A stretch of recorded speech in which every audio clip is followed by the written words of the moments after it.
ఆంధ్రప్రదేశ్లో భారతీయ జనతా పార్టీ తరపున గెలిచిన వాళ్ళు మొత్తం పోటీ చేసిన 10 మంది 8 మంది గెలిచారు. 8 మంది ఎమ్మెల్యేలు ప్రస్తుతం భారతీయ జనతా పార్టీ తరపున ఉన్నారు. ఇప్పుడు ఈ సంఖ్య పెరుగుతుందా, ఎట్లా ఎన్నికలు జరగకుండా ఎట్లా పెరుగుతుందంటే ప్రస్తుతం జరుగుతున్న చర్చ ఏంటయ్యా అంటే వైఎస్ఆర్ కాంగ్రెస్ పార్టీ తరపున 11 మంది ఎమ్మెల్యేలు ఉన్నారు. జగన్మోహన్ రెడ్డి గారు కాకుండా 10 మంది గెలిచినట్టు. వాళ్ళతో ఇప్పుడు వాళ్ళు సంప్రదిస్తున్నారు అన్నటువంటిది ఆదినారాయణ రెడ్డి నేను చెప్తున్నటువంటి మాట.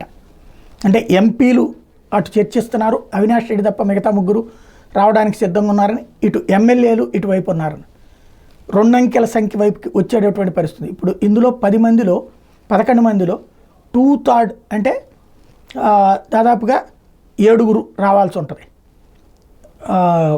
7 వస్తే అవతలకు వెళ్ళిపోవచ్చు.